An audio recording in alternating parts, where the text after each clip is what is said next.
Hello everyone, welcome back to the channels the career path. अस्सलाम वालेकुम, आदाब, नमस्कार। मैं हूं फ़हीम और आप देख रहे हो the career path YouTube channel. Friends, आज बहुत बड़ी गुड न्यूज़ लेकर आ चुका हूं आप सभी एस्पिरेंट्स के लिए।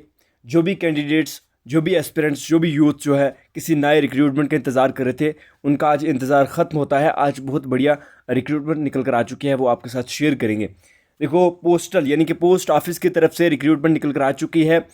यहाँ पर एक चीज़, जैसे कि आपने पहले प्रीवियस टाइम में देखा होगा कि जीडीएस का रिक्रूटमेंट निकला था पोस्ट ऑफिस का, ठीक है। वहाँ पर कोई भी एग्ज़ाम नहीं देना पड़ता था, 10th बेस की क्वालिफिकेशन के ऊपर आपकी मेरिट बनती थी और मेरिट के हिसाब से आपकी सिलेक्शन ली जाती थी।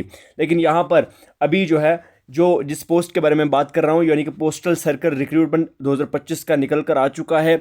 इसमें कौन कौन सी पोस्ट है, क्या एलिजिबिलिटी क्राइटेरिया है, कौन से कैंडिडेट्स अप्लाई कर सकते हैं, क्या लास्ट डेट रहने वाली है, सारी चीज़ें इन डिटेल हम इस वीडियो में डिस्कस करेंगे। उससे पहले अगर आप चैनल पर पहली बार विजिट करो तो चैनल को मेक श्योर सब्सक्राइब कर लीजिएगा और अपने फ्रेंड्स एंड रिलेटिव्स में इस वीडियो को जितना हो सके ज़रूर से ज़रूर शेयर कीजिएगा। तो सब्सक्राइब करना ना भूलिएगा। और देखो, चलते हैं, बढ़िया स्टार्ट करते हैं हम वीडियो को। तो सबसे पहले हम बात करते हैं, ये जो पोस्ट वगैरह निकल कर आ चुकी है, ये पोस्ट ऑफिस में यानी कि पोस्ट सर्कल्स में ऑल इंडिया से जॉब रहने वाली है। तो ये पोस्ट रहने वाली है आपकी पोस्टल असिस्टेंट की रहने वाली है और सॉर्टिंग असिस्टेंट की पोस्ट रहने वाली है यहाँ पर, ठीक है। तो आप यहाँ पर इसके ऑफिशियल नोटिफिकेशन में मैं आपको रीड आउट करवाऊँगा, ठीक है। तो सबसे पहले हम देख लेते हैं, पोस्टल सर्कल रिक्रूटमेंट 2025 का निकल कर आ चुका है। यानी कि ये Tamil Nadu post office TN postal circle जो है उसने ऑफिशियल नोटिफिकेशन रिलीज़ करी है 2025 के 2/7/2025 को। ये ऑफिशियल नोटिफिकेशन जो है वो रिलीज़, इसके एप्लीकेशन फॉर्म की लास्ट डेट रहने वाली है 2/7/2025, ठीक है। ऑल इंडिया से मेल एंड फीमेल अप्लाई कर सकते हैं। सारी चीज़ें हम इन डिटेल में इस वीडियो में डिस्कस करेंगे, ठीक है। सबसे पहले पोस्ट ऑफिस की इन न्यू रिक्रूटमेंट, न्यू भर्ती जो है निकल कर आ चुके हैं। इसमें अगर ऑर्गेनाइजेशंस की बात करें तो यहाँ पर कौन जो है आपकी ये पोस्ट वगैरह किसके द्वारा निकाला गया, तो यहाँ पर इंडिया पोस्ट ऑफिस की तरफ से निकाला गया है। पोस्ट नेम की अगर बात करें, यहाँ पर आपके सामने ही है फ्रेंड्स। तो पोस्ट जो है आपके पास पोस्टल असिस्टेंट पीए की जो पोस्ट है, सॉर्टिंग असिस्टेंट एसए की पोस्ट है और यानी कि रेलवे मेल सर्विस की पोस्ट रहने वाली है। टोटल पोस्ट की बात करें तो बहुत बढ़िया पोस्ट रहने वाली है, 5000 प्लस आपको पोस्ट देखने को मिल रही है। स्टार्टिंग डेट की बात करें, इनकी एग्ज़ाम फॉर्म आपको भर सकते हो इसका, तो 9 जून 2025 से इसका फॉर्म अप्लाई कर सकते हो। अप्लाई मोड क्या रहने वाला है, तो अप्लाई मोड ऑनलाइन रहने वाला है। एज लिमिट की बात करें तो 18 to 40 ईयर्स रहने वाली है। कौन अप्लाई कर सकता है, तो ऑल इंडिया से मेल और फीमेल अप्लाई कर सकता है। अगर हम एलिजिबिलिटी क्राइटेरिया की बात करें तो इसकी एलिजिबिलिटी एजुकेशन क्वालिफिकेशन जो है आपकी जो है 12th पास होनी चाहिए किसी रिकॉग्नाइज्ड बोर्ड से, और साथ ही साथ थोड़ा सा बेसिक कंप्यूटर नॉलेज आपको होना चाहिए, कंप्यूटर स्किल्स होना चाहिए, यानी कि कंप्यूटर कैसे वर्क करता है इसके बारे में बेसिक जानकारी होनी चाहिए। एज लिमिट की अगर बात करें फ्रेंड्स, यहाँ पर तो मिनिमम एज जो है मैंने आपको बताया 18 है और मैक्सिमम जो है 40 ईयर्स रखी गई है। सैलरी स्ट्रक्चर की बात करें तो बहुत ही अच्छी पे स्केल रहने वाली है। जैसे आपको जीडीएस में 15,000 से लेकर 25,000 के बीच में सैलरी मिलती है, लेकिन यहाँ पर पोस्टल असिस्टेंट की पोस्ट के लिए आपको 25,000 से लेकर 500 से लेकर 81,100 रहने वाली है। सॉर्टिंग असिस्टेंट की भी सेम रहने वाली है और रेलवे मेल सर्विस की भी सेम रहने वाली है। सिलेक्शन प्रोसेस की बात करें तो यहाँ पर रिटन एग्ज़ाम होगा। सबसे पहले आपका पेपर 1 होगा, एक ही पेपर होगा, उसमें वो 100 मार्क्स का रहने वाला है। ऑब्जेक्टिव टाइप आपको क्वेश्चंस आएंगे, ठीक है। तो उसके बाद यहाँ पर सब्जेक्ट कौन कौन से होंगे, जनरल नॉलेज होगा, मैथमेटिक्स होगा, इंग्लिश होगा, रीजनिंग होगा, ठीक है। इस एग्ज़ाम की टाइम जो है ड्यूरेशन 2 घंटे का रहने वाला है। कोई भी यहाँ पर नेगेटिव मार्किंग नहीं रहने वाली है, ये आपके लिए प्लस पॉइंट रहने वाला है, ठीक है। टाइपिंग स्किल की बात करें, पेपर 2 में जब आपका पेपर 1 क्वालिफाई हो जाएगा फिर पेपर 2 के लिए आपको बुलाया जाएगा। यहाँ पर इंग्लिश टाइपिंग होगा 30 वर्ड पर मिनट्स, या हिंदी टाइपिंग और 25 वर्ड्स पर मिनट रहने वाला है। इसकी ड्यूरेशन 30 मिनट्स है। ये क्वालिफाइंग इन नेचर है, नॉट काउंटेड इन मेरिट, यानी कि आपका जो मेरिट है ना, जो मेरिट बनेगा वो मेरिट किसके हिसाब से बनेगा, वो मेरिट बनेगा आपके जो आपने 100 मार्क्स का जो क्वेश्चन किया है, जिसमें रीजनिंग, मैथ, इंग्लिश और जीके वगैरह आएगा, उसी के बेस पे आपकी मेरिट बनेगी, ना कि टाइपिंग्स के लिए आपका क्वालिफाइंग नेचर रहेगा, यानी कि आप इसको सिर्फ क्वालिफाई ही करना है, ठीक है। इसमें इस एग्ज़ाम में सिर्फ बैठना ही है आपको, ठीक है। मेरिट लिस्ट की बात करें तो ये आपके रिटन एग्जाम के ऊपर, जैसे मैंने अभी अब आपको बताया, typing test must be qualified, यानी क्वालिफाइंग नेचर रहेगा। कोई भी यहाँ पर इंटरव्यू नहीं है आपका, डायरेक्ट सिलेक्शन हो जाएगी ये दो चीज़ें करने के बाद। फिर आपकी देन डॉक्यूमेंट वेरिफिकेशन होगी, ये इंपॉर्टेंट पॉइंट रहने वाला है। कौन कौन से डॉक्यूमेंट्स आपने इसके लिए तैयार करके रखने हैं। तो सबसे पहले अगर बात करें तो फील्ड एप्लीकेशन फॉर्म होना चाहिए जो आपको यहाँ पर प्रोवाइड किया जाएगा। मैं आपको बता दूंगा कौन सा एप्लीकेशन फॉर्म आपने फिल करना है और वो कहाँ पर देना है, ठीक है।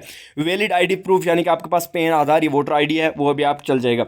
एजुकेशन क्वालिफिकेशन की बात करें 10th पास सर्टिफिकेट होनी चाहिए और 12th पास सर्टिफिकेट होनी चाहिए, ठीक है। रिसेंट पासपोर्ट साइज फोटोग्राफ की बात करें, वो रिसेंट पासपोर्ट साइज फोटोग्राफ होना चाहिए।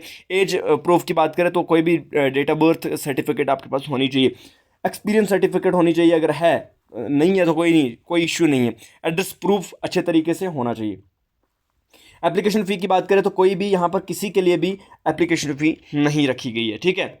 इंपॉर्टेंट डेट की बात कर लेते हैं तो ऑफिशियल नोटिफिकेशन इसको 9/6 यानी कि 9 जून 2025 जो है उसको निकली थी।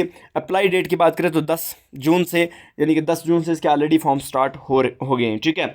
अप्लाई कैसे करना है, सबसे पहले इसकी एप्लीकेशन डाउनलोड करनी है। इसका एप्लीकेशन फॉर्म जो है यहीं से आपको मिल जाएगा। इसके ऑफिशियल इंडिया की पोस्ट ऑफिस वेबसाइट है, वहाँ से भी आप डाउनलोड कर सकते हो, हम भी प्रोवाइड कर देंगे। लेकिन उसके लिए आपको हमारे व्हाट्सअप और टेलीग्राम चैनल को ज्वाइन करना पड़ेगा, क्योंकि वीडियो के डिस्क्रिप्शन बॉक्स में उसके लिंक पड़ी है। अब एप्लीकेशन फॉर्म अच्छे तरीके से, केयरफुली तरीके से आपने फिल आउट करना है, उसको अच्छे तरीके से भर लेना है। वो आपने किसी भी नियरेस्ट जो आपके कैफ़े, इंटरनेट कैफ़े है, वहाँ पर जाकर वहाँ से आपने एप्लीकेशन फॉर्म को वो प्रिंट आउट निकालना है और उसको फिर फिल करना है। कलेक्ट ऑल रिक्वायर्ड डॉक्यूमेंट, जितने भी डॉक्यूमेंट्स यहाँ पर लग रहे हैं वो आपने सारे कलेक्ट करने हैं, उसकी फ़ोटो कॉपी लेनी है, उसके साथ अटैच करना है। Put the field form and documents in envelope, ठीक है। एक बॉक्स जैसा बना लेना है, उसके अंदर ये डॉक्यूमेंट्स भी और साथ ही साथ जो है आपका फॉर्म वो है वो भी उसमें ऐड कर लेना है। इसकी नोटिफिकेशन जो है आपको चाहिए तो हमारे टेलीग्राम चैनल और व्हाट्सअप चैनल वीडियो के डिस्क्रिप्शन बॉक्स में जल्दी से ज्वाइन कर लीजिएगा। अप्लाई कैसे करना है तो अप्लाई लिंक भी आपको हमारी इसी वीडियो के डिस्क्रिप्शन में मिल जाएगी। तो अब बोल देता हूँ मैं इसको, आपको जो है इसकी ऑफिशियल नोटिफिकेशन की तरफ लेकर चलता हूँ जहाँ पर ये चीज़ें बताई गई हैं, ठीक है। देख लीजिएगा यहाँ पर आपको official notification, office of the chief postman general Tamil Nadu circles, ठीक है, चेन्नई।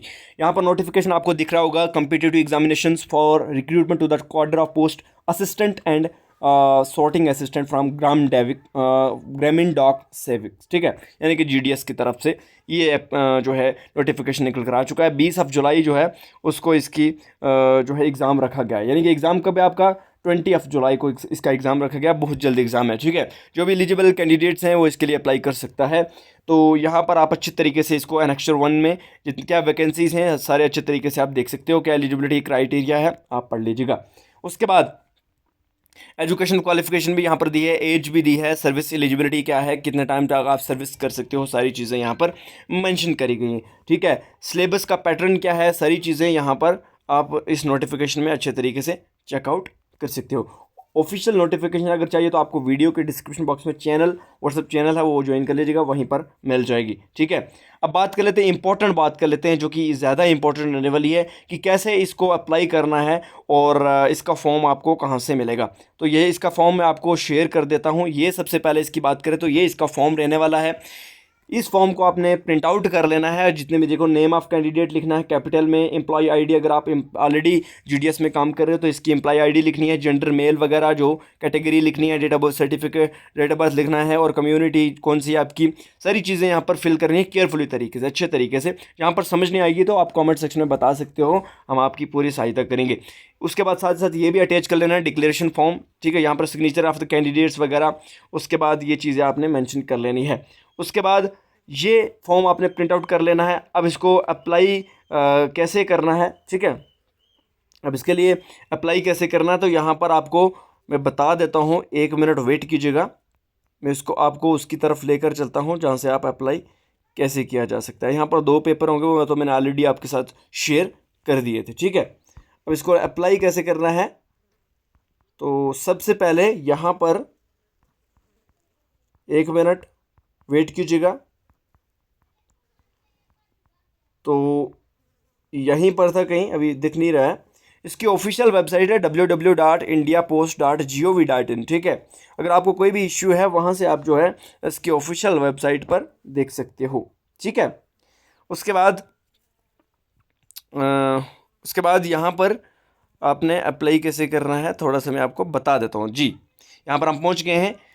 यहाँ पर आप पढ़ रहे होंगे, the forwarding authorities should carefully check the applications of each candidate with reference to name, date of engagement as GDC, date of birth, category, eligibility criteria with the relevant recruitment rules and proper records concerned and forward the applications to the regional PMSG। कहाँ पर आपने applications को जो है अपने जो nearest आपका post office है ना, वहाँ पर आपने चले जाना है। वहाँ से आपने कहाँ के लिए फॉरवर्ड करना है एप्लीकेशन फॉर्म, एनवेलप के अंदर डाल के सारे डॉक्यूमेंट्स वगैरह। तो जो PMSG जो CEO होता है, CO यूनिट्स, उसके लिए आपने फॉरवर्ड कर लेना है। With due recommendations or otherwise within the stipulated date the division head will forward the performer, यानी कि जो रिकमेंड केसेस होगा उसके बाद to their regional office only in the given format on or before 7/7/2025 से पहले Monday से पहले आपने जो इसको सबमिट करना है। तो regional office will be final deciding. आप फिर उसके बाद रीजनल ऑफिस जो है वही डिसाइड करेगा कि किस कैंडिडेट्स को एग्ज़ाम के लिए परमिट किया जाएगा। तो ये थी आज की वीडियो। आई होप आप सभी को अच्छी लगी होगी। तो इस वीडियो को जितना हो सके ज़रूर शेयर कीजिएगा अपने रिलेटिव्स के साथ, अपने फ्रेंड्स के साथ, जिसको भी अभी 2025 में जॉब भर्ती होना है। ठीक है, thank you so much for watching this video, hope you like it.